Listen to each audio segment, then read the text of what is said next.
Today's Supreme Court ruling in the case of Mark Janus versus AFSCME is an historic victory for freedom of speech and freedom of affiliation for public sector employees. It is also an historic victory for taxpayers who, for too long, have borne the unfair high cost of the conflicts of interest inherent when government union leaders negotiate with but also support politicians. When I first became governor of the state of Illinois in early 2015, one of my first acts as governor was to issue an executive order ending the forced collection of union fees for state employees who did not wish to be a member of a union. I also simultaneously initiated a lawsuit against AFSCME to end their requirement to force union dues collection for state employees who did not wish to be members of the union. I took that action because I believe firmly that all activity of government unions, by its very essence, is political, and forcing individual workers who do not agree with the political agenda of the union to pay dues to that union was fundamentally wrong and unfair.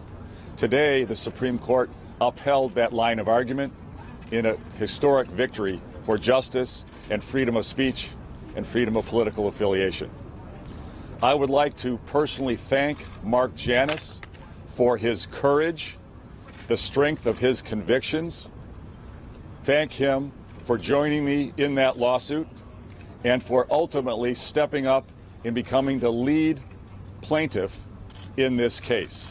All of us in Illinois, all of us across America owe Mark Janus an incredible debt of gratitude.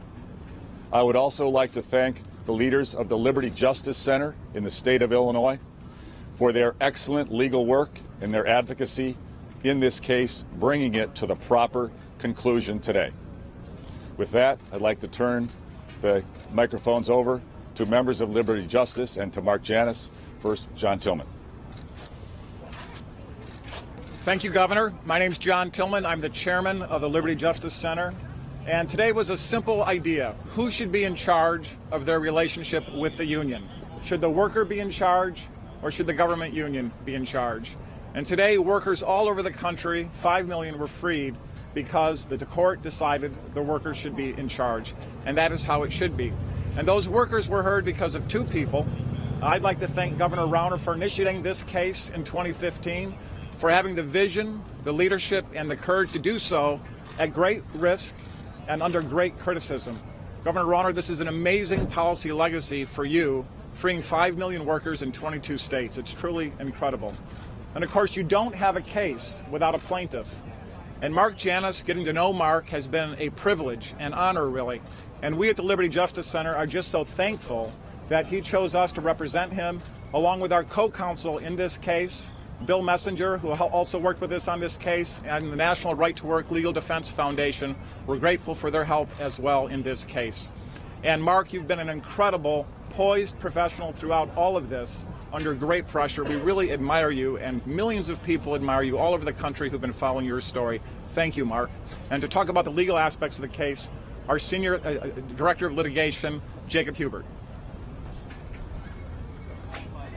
My name is Jacob Hubert, that's H-U-E-B-E-R-T, and I'm Director of Litigation at the Liberty Justice Center and one of the attorneys for Mark Janus. This is the biggest victory for workers' rights in a generation. The First Amendment guarantees all of us the right to choose what political groups we will and won't support. Today, the Supreme Court declared that you don't have to give up that right just because you take a government job. Today, the court said that government workers have the same rights as everyone else. Until now, more than 5 million government workers across the country have been forced to give part of every paycheck to a union, whether they want to or not. Now, all of those workers will have a choice. This case is not anti-union. It's pro-worker. Unions can still represent workers and advocate for the things they believe in. The only thing that's changed is that workers will now have a choice, and that means that unions will have to earn workers' support instead of taking it for granted. And now I introduce to you the government worker who brought this case, at the center of this case, Mark Janus. Well, there's not much more I can add to what's already been said. It is a very historic day.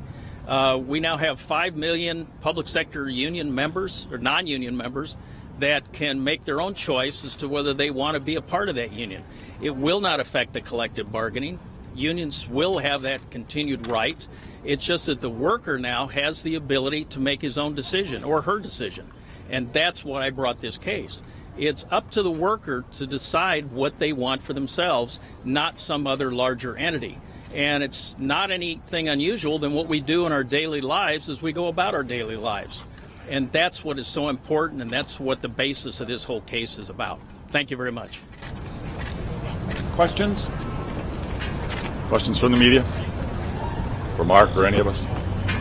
Are you still, do you think that workers should still be able to benefit from the negotiations that paying members benefit from? Well, that'll be up to, what's down the road. We'll have to cross that bridge when we come to it. But it will give the ability of the worker to potentially negotiate their own contract outside of what the union does. The union is still free to collective bargain. It's just a matter of, will they be doing it for us, or will we be doing it separately on our own? I'll add one word. Unions lobbied for laws that require them to represent everyone, whether everyone wants the representation or not. If the unions would like to change those laws so they only represent dues-paying members, we would welcome that move. I'll add one other important point. This ruling is not anti-union. It is pro-worker and it is pro-taxpayer. That's what at the essence of this case. State employees in Illinois do an outstanding job. Union employees and non-union employees do an outstanding job. This case restores their rights to freedom of speech and freedom of affiliation. They can represent themselves if they choose. They can join a union and support that union if they choose. And the Supreme Court made the proper decision that in its very essence, everything that a government union does is political. Bargaining, work rules, all of that activity is political at its very core, and therefore forcing support of that financially is a violation of freedom of speech, political speech. That's at the essence of this case. President Trump tweeted really quickly after the ruling came down that it was a big win and that now union workers do not have to support a candidate of his or her choice without having those who control the union deciding for them. I believe Hubert had already addressed this. Does your case address workers paying out money to political candidates through their union? And do you agree with the sentiment that this is a big loss for the coffers of the Democrats?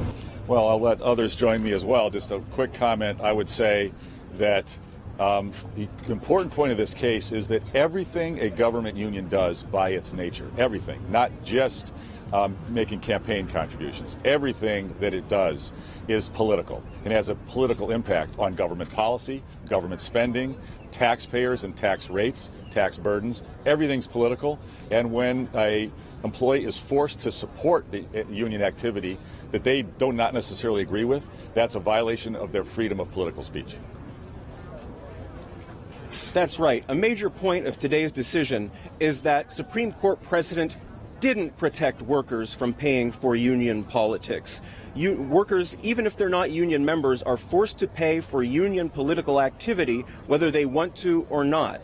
That might not include money going to candidates, but they're still paying for unions' political advocacy. And today the Supreme Court made clear that that's wrong. Yes. What do you think of the recent law that was put forth in New Jersey where there's a 10-day window period, so some states are fighting back in advance of this ruling? What are your thoughts on that? That now you have 10 days, you don't opt out from that 10-day period, you still continue. Well, I'm sure there will be activities taken by various states across the country in various ways in reaction to this ruling today. We in Illinois will be notifying our state employees of this ruling. We will be notifying them of their rights. We'll be creating a website So for those state employees who wish to join the union and support that union activity, they will be readily able to do that and send their financial support.